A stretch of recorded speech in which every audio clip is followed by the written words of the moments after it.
अभी एक कैंडिडेट था, वो जो जिगजैग होता है उसमें से गिर गया था, वो तो शुक्र है उसने वो पहना हुआ था, शील्ड पहनी हुई थी, तो उसका फेस बच गया, अदरवाइज बहुत ज्यादा कुछ था। तो उसके पैर में चोट लग गई ना, तो उसके बाद उसको सबसे एंड में बुलाया फिर सर ने कमांड टास्क के लिए, तो एज ए हेल्पर उसने मेरे को बुला लिया। अब उसको ना काफी सिंपल सा कमांड टास्क मिला था। एक साइड ड्रम रखा हुआ है जो आधा मिट्टी में दबा हुआ है, और दूसरी तरफ से ऐसा था कि सिर्फ फट्टा रख के जाना था, और डायगोनली फट्टा रखना था और आगे निकल जाएंगे, कमांड टास्क खत्म हो जाएगा। मैं और एक सरदार जी थे मेरे साथ, वो रिपीटर थे, है ना, हार्डकोर रिपीटर थे। हम दोनों को बुलाया, हम दोनों खड़े, वो कैंडिडेट थोड़ी देर तक तो सोचता रहा, और हम दोनों को ऐसे चुल हो रही कि यार तू चलता चल, तू चलता चल, तू चलता चल, तू बढ़ता चल, तू बढ़ता चल, तू बढ़ता चल, तू लड़ता चल, तू लड़ता चल, तू लड़ता चल।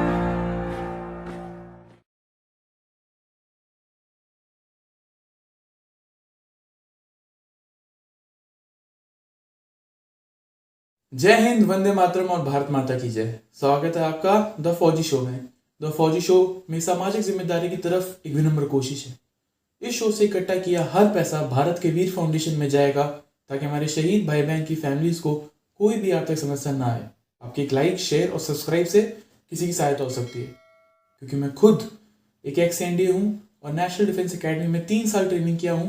मैं सम्मान करता हूँ हर उस भाई बहन का जो सरहद पर है, ताकि हम जैसे लोग, आप और मैं, चैन की नींद सो सके। Jai Hind. Jai Hind one and all.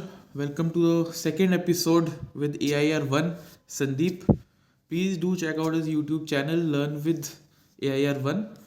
Link is in learn from AIR1 and link is in description. और इन द फर्स्ट एपिसोड हमने बात की कि CDS की प्रिपरेशन कैसे करनी चाहिए, and his story about his journey from IIT to Kota to then AIR1, and now he is preparing the next generation. So it was a wonderful experience, and I'm sure second episode would be as fun as for the first episode. So तू AIR1 है, ठीक है, मतलब इससे ज़्यादा I think AIR1 आज तक मेरे शो पे नहीं आया। AIR4 लेकर आया हूँ मैं हद से हद, ठीक है, NDA का। So you are the right guide to ask कि SSB प्रिपरेशन कैसे करनी चाहिए बच्चे को। तो अपना अपना जर्नी बता कि how did you prepare for SSB, and how should a guy जिसको मतलब SSB हमने कुछ नहीं पता, एकदम ग्राउंड जीरो, किताब भी नहीं खोली, उसको SSB के बारे में कैसे उसको he should start preparation. Actually sir देखो, मेरा ये था कि कॉलेज में ही मेरे को एक बार जैसे इंटर्नशिप के बाद ना थोड़ा 10-15 दिन का टाइम बच गया था, तो मुझे लगा कि ठीक है, अल्टीमेटली तो जाना तो फौज में ही है, तो SSB की तैयारी करके देखते हैं। अच्छा। मैं नाम नहीं लूंगा, बट मैं किसी एक पास में ही एक इंस्टीट्यूट था, अच्छा इंस्टीट्यूट, वहां पे चला गया कोचिंग करने के लिए। तो मैंने वहां पे कोचिंग की, ठीक बढ़िया परफॉर्म किया, और फिर उसके बाद मैं गया, कॉलेज गया। कॉलेज में IITs में क्या है कि सर एक्सपोजर बहुत अच्छा मिल जाता है। साइकोलॉजी के प्रोफेसर थे हमारे, अच्छा। उन्होंने भी, मेरे को पता लगा कि SSB रिकमेंडेड है वो, but due to XYZ reason वो ज्वाइन नहीं कर पाए थे। तो मैं उनके पास गया कि sir can you help me in getting recommendation from SSB। He said कि यस ऑफ कोर्स। अच्छा, मैंने बताया कि सर मैं यहाँ पे कोचिंग करके आया हूँ। तो उन्होंने मेरे को 5 पिक्चर्स दी, फोटो दी, और वो थी कलर्ड पिक्चर थी, कोई ऐसा वेग और वैसी कोई पिक्चर नहीं, और कहा कि इन 5 पे कल शाम तक स्टोरी लिख के लाना, देन वी विल टॉक। मैं तो जोश जोश के अंदर 2 घंटे के अंदर ही स्टोरीज लिख के चला गया उनके पास। तो उनमें से एक फोटो ऐसी थी कि एक सड़क जा रही थी, दोनों तरफ ग्रीनरी थी, सामने नदी बह रही थी, और एक पहाड़ था, और कुछ नहीं था उसमें, एकदम मस्त सीन था, है ना। तो उन्होंने कहा कि मैं स्टोरी दिखा रहा कि सर देखो ये स्टोरी। अब क्योंकि ये पिक्चर ऐसी है ना कि वो कोचिंग वाले सिखाते नहीं है ना कि इसमें क्या करें, वो कोचिंग वाले तो सिखाते हैं कि यहाँ पे कर दो कुछ भी ऐसा गड़बड़ करवा दो और फिर तुम सोल्व कर दो और हीरो बन जाओ। मैंने वो चीज बहुत अच्छे से सीख ली थी। तो मैंने उन चारों स्टोरीज के अंदर वो लिखा था, तो मैं बार बार दिखा रहा कि सर देखो ये, सर कह रहे कि इन चारों को हटाओ, इस पे क्या लिखा है वो दिखाओ। तो उसपे मेरे को याद है मैंने ऐसा कुछ लिख दिया था कि एक गांव था, लेकिन सरकार को ना वो सड़क बनानी थी, वो बनाने नहीं दे रहे थे, तो वो प्रोटेस्ट किया, फलाना किया, ढिमका, फालतू में। इतना मस्त सीन है भाई, नदी बह रही है, ग्रीनरी है, पहाड़ है, उसपे इस तरह की फालतू में वो सब कर दिया मैंने।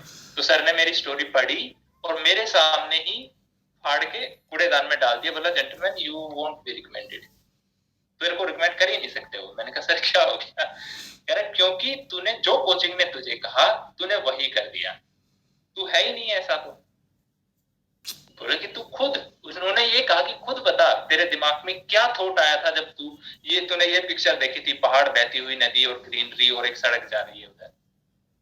मैंने कहा सर वो बस ऐसे घूमने फिरने के मन में आई थी, ऐसी बातें आती है कि या पाथ टू सक्सेस और समथिंग लाइक दैट, कि कुछ लाइट सी चीजें दिमाग में आई थी।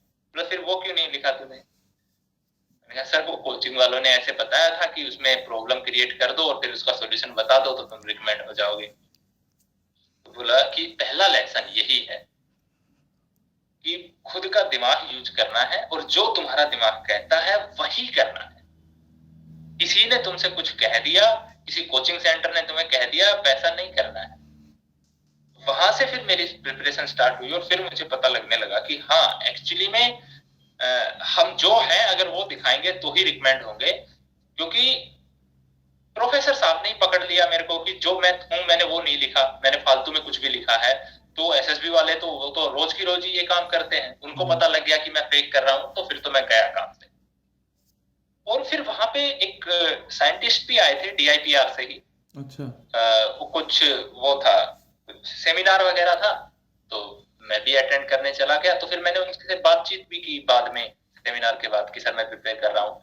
मैं आई वाज होपिंग कि वो कुछ बताएंगे मुझे कि कैसे तैयारी करनी है एसएसबी की। उन्होंने सिर्फ 2-3 बातें पूछी कि अच्छा अपार्ट फ्रॉम एकेडमिक्स क्या करते हो तुम? मैंने कहा सर मैं ये स्पोर्ट्स खेलता हूँ, ये बोला, और कल्चरल के अंदर मैंने कहा सब ये करता हूँ।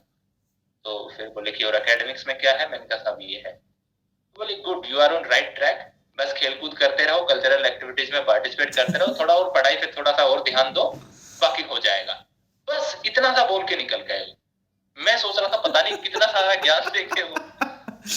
फिर मैं प्रोफेसर के पास गया, मैंने कहा सर उन्होंने बताया मेरे को। बोला भाई तो बात है, कुछ है ही नहीं बताने को, कि भाई जो तुम कर रहे हो लाइफ में वो अच्छे से कर लो, थोड़ा बाहर निकलो, बातचीत करो, तुम ऑलरेडी कर रहे थे। तो उन्होंने कह दिया, अप्रिशिएट कर दिया कि हाँ ठीक है करते रहो, हो जाएगा। तो फिर मेरे को एकदम कंफर्मेशन मिल गई इस चीज की कि यस, कोचिंग जरूरी नहीं है, मेंटरशिप जरूरी है। और एक अच्छा मेंटर मिलना आजकल बहुत मुश्किल हो रखा है, क्योंकि एक स्टोरी लिखना सिखा देना इन वे कि भाई जहां पे आपको प्रॉब्लम क्रिएट करनी है और उसका सॉल्यूशन बताना है, ये एक कोचिंग के लिए भी अच्छा है और एक स्टूडेंट के लिए भी अच्छा है, क्योंकि दोनों को ही मजा आता है। लेकिन प्रॉब्लम तब आती है जब आपको सही में उस बच्चे की पर्सनैलिटी को डेवलप करना है, उसको दबाना नहीं है, वो जैसा है उसी वे में, उसके ही वे में एक बहुत अच्छा बनाना है। तो जब मैंने एसएसबी की गाइडेंस प्रोग्राम स्टार्ट किया तो इसी मोटिव के साथ स्टार्ट किया था, क्योंकि उसके बावजूद भी मैं काफी कोचिंग अकेडमीज में गया तो मुझे ये बात फील हुई, कुछ लोग तो रटवा देते हैं चीजों को कि भाई वैट में करंट अफेयर को घुसाने की कोशिश करो, तुम्हारा PIQ और तुम्हारा क्या बोलते हैं इंटरव्यू मैच कर, वो ना PIQ और ST मैच करना चाहिए, फलाना होना चाहिए। भाई बच्चा परफॉर्म करेगा या फिर वो ये सोचता रहेगा कि मैंने वैट में करंट अफेयर घुसाया कि नहीं, मैंने PIQ में जो लिखा था मैं वही बोल रहा हूँ कि नहीं, यहाँ पे वही कर रहा हूँ कि नहीं, तो वो परफॉर्मेंस बहुत खराब हो जाती है।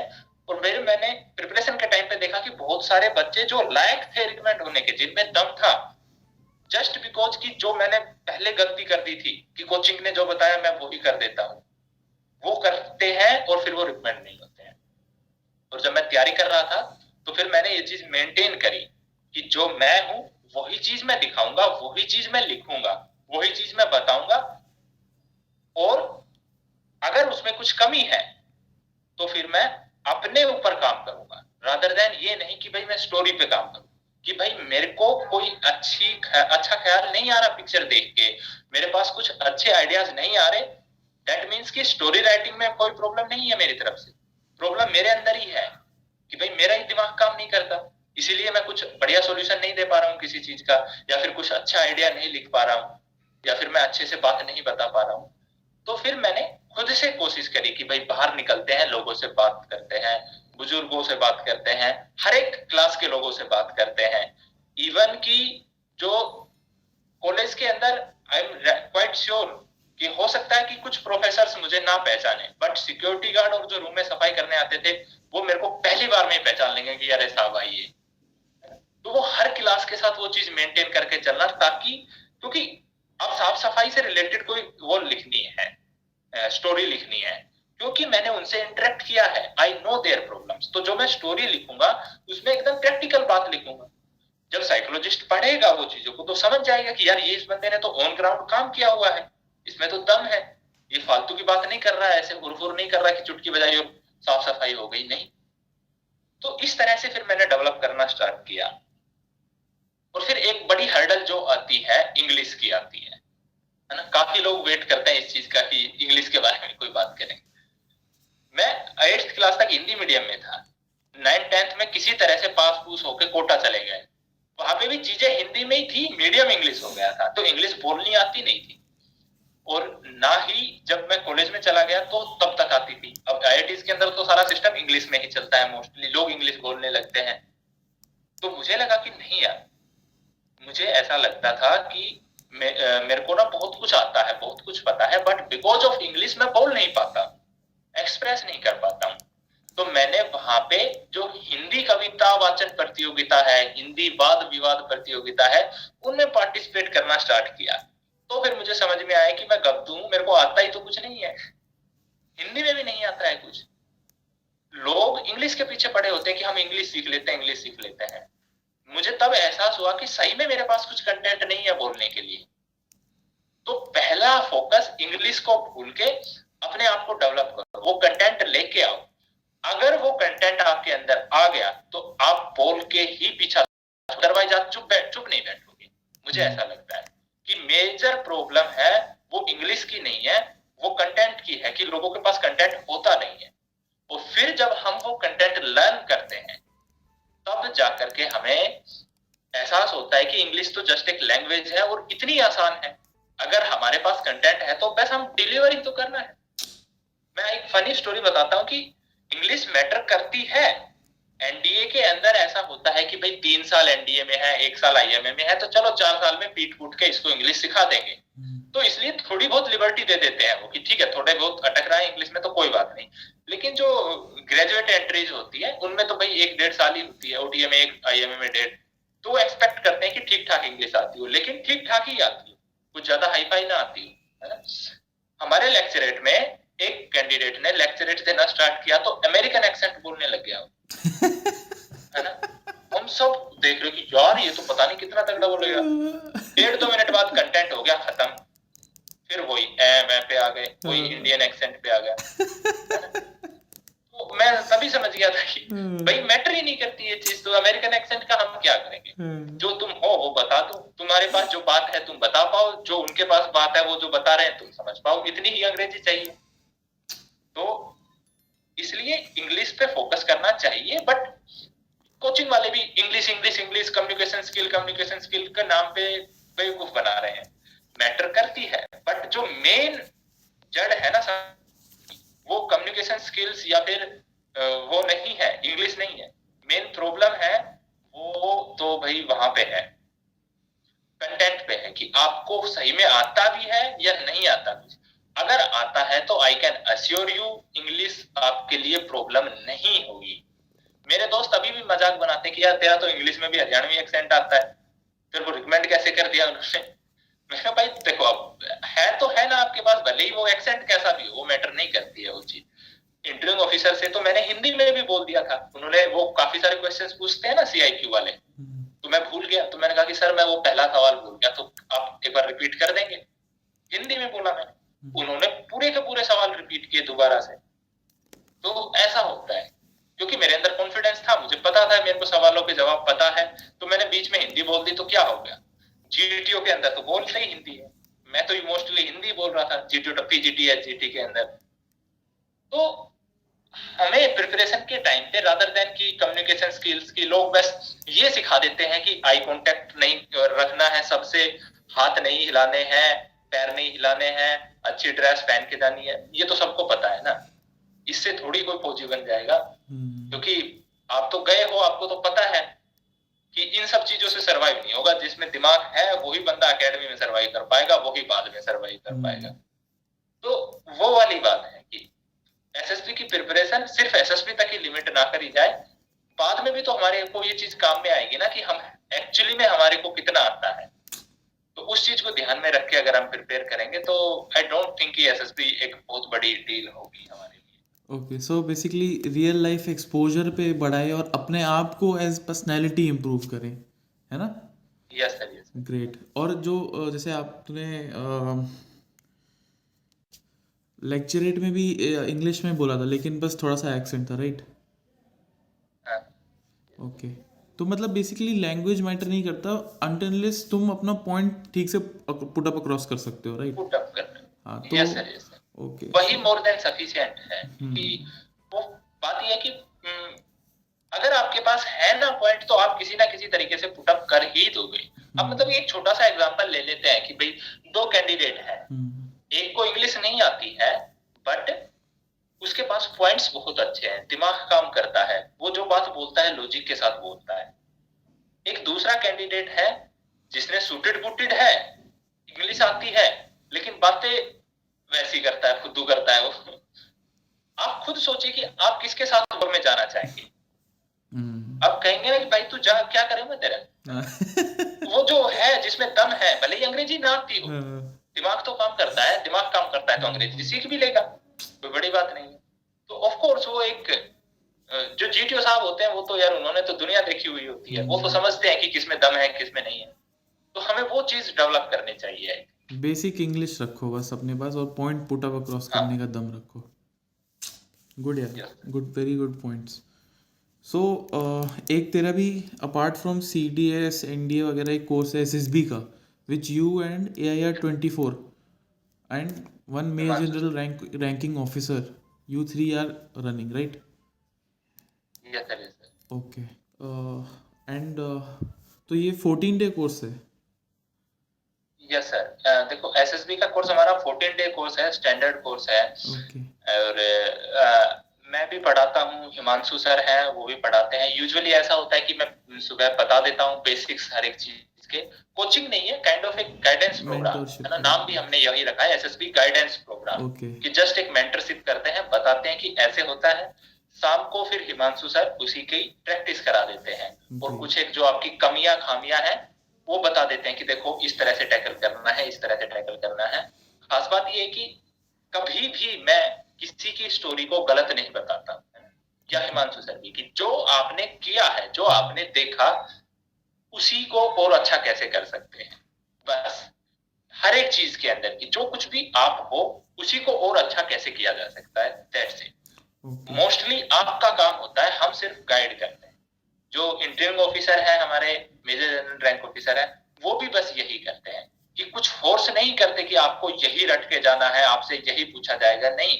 जो आप हैं आप उसको कैसे इंप्रूव कर सकते हैं, दैट्स इट। उसी बात पे हम फोकस करते हैं। ग्रेट। एंड वो इसी पाथ पे चलते हुए हमने एक रिकमेंडेशन दे दी है within out of those 15 students, and I am hoping in the upcoming months और काफी रिकमेंडेशंस आने वाली आएंगी, पक्का आएंगी। अभी इट्स जस्ट द स्टार्टिंग, तो but in starting is also good, so I think hopefully future में भी अच्छे रिजल्ट आएगा।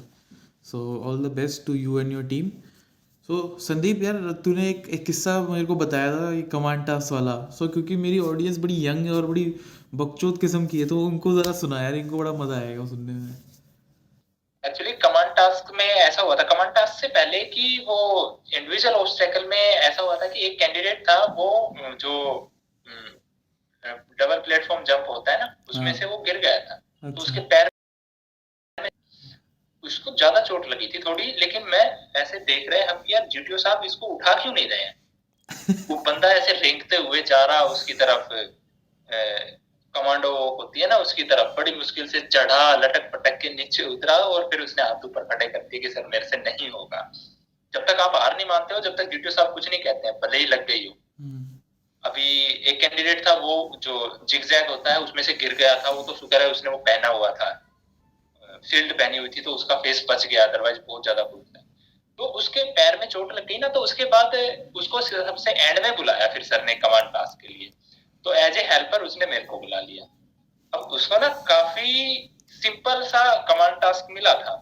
एक साइड ड्रम रखा हुआ है जो आधा मिट्टी में दबा हुआ है, और दूसरी तरफ से ऐसा था कि सिर्फ फट्टा रख के जाना था, और डायगोनली फट्टा रखना था और आगे निकल जाएंगे, कमांड टास्क खत्म हो जाएगा।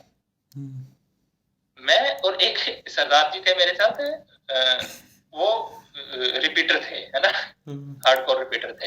हम दोनों को बुलाया, हम दोनों खड़े, वो कैंडिडेट थोड़ी देर तक तो सोचता रहा, और हम दोनों को ऐसे चुल हो रही कि यार इसको बता देते हैं, इधर से चला जाए, इधर से चला जाए, सोच क्यों रहा है, इतनी देर क्यों हो गई इसको, ये खड़ा हुआ है। और पता नहीं उसके क्या दिमाग में आया, मेरे से बोलता है chest number 10 you should go from inside this drum. और वो ड्रम ऐसा था कि यार उसके अंदर बजरी भरी हुई थी, जाता कोहनियों पे ऐसे रगड़ के जाने पड़ता, बिल्कुल ऐसे। अब मैं देख रहा हूँ और वो रिपीटर मेरी तरफ देख रहा कि जाना चाहिए कि नहीं जाना चाहिए, ये तो बहुत फुद्दू काम है। और इतना सा सुनते ही जीटीओ साहब भी जोश में आ गए, जीटीओ साहब भी खड़े हो गए और मेरे से कह रहे कि हाँ gentleman, you heard your commander, go from inside this drum.